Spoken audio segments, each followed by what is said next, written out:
रामायण के कई किस्से न केवल दिलचस्प होते हैं बल्कि बहुत सीख देने वाले भी होते हैं। इन्हीं में से एक पौराणिक कथा रावण से जुड़ा है। कहा जाता रावण ने एक बार कैलाश पर्वत तक को उठा लिया था और वह भगवान शिव के एक बड़े और शक्तिशाली भक्त के रूप में भी जाना जाता था। उसके लिए कुछ भी कर पाना असंभव नहीं था। लेकिन जब माता सीता का स्वयंवर हुआ तो उसमें रावण को भी आमंत्रण मिला था, लेकिन वहां वह भगवान शिव के धनुष को नहीं उठा पाया। लेकिन क्यों, आइए जानते हैं। दोस्तों, वीडियो में आगे बढ़ने से पहले अभी तक अपने हमारे YouTube चैनल सत्य की ज्ञान को सब्सक्राइब नहीं किया तो सब्सक्राइब जरूर करें। कमेंट बॉक्स में जय श्री राम लिखना ना भूले। माता सीता के स्वयंवर में जो धनुष रखा गया था उसका नाम था पिनाक। वह भगवान शिव का धनुष बहुत ही शक्तिशाली और चमत्कारिक धनुष था। कहते हैं कि इस धनुष को भगवान शिव ने स्वयं अपने हाथों से बनाया था और जब भगवान शिव इस धनुष की प्रत्यंचा चढ़ाते थे तब उसकी एक ही टंकार से बादल फट जाते थे, पर्वत हिलने लगते थे।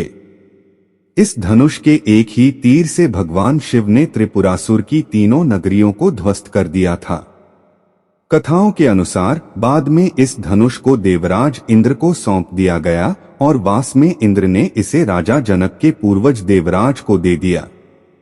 तभी से यह धनुष राजा जनक के पास सुरक्षित रखी थी। एक बार जब अचानक बाल्यावस्था में देवी सीता ने उस धनुष को खेल खेल में उठा लिया था तो उसे देखकर तभी राजा जनक ने तय किया कि जब उनकी पुत्री इस शक्तिशाली धनुष को उठाने का सामर्थ्य रखती है तो वह उन्हीं से सीता का विवाह करेंगे जो इस शक्तिशाली धनुष को उठाकर इस पर प्रत्यंचा चढ़ा सकेगा। जब रावण को स्वयंवर में बुलाया गया तो ऐसा नहीं था कि उसमें सामर्थ्य नहीं था उस धनुष को उठाने का, लेकिन भगवान शिव के इस धनुष को उठाने के लिए शक्ति की नहीं बल्कि प्रेम और उदारता की आवश्यकता थी।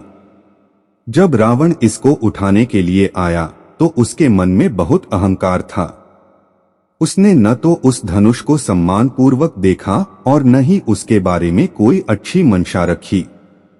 इसलिए रावण इस शिव धनुष को उठा नहीं पाया। रावण ने उसे उठाने के लिए केवल बल का प्रयोग किया और जितना बल वह प्रयोग करता वह शिव धनुष उतना ही भारी होता जाता। अंततः रावण उस धनुष को हिला भी नहीं पाया।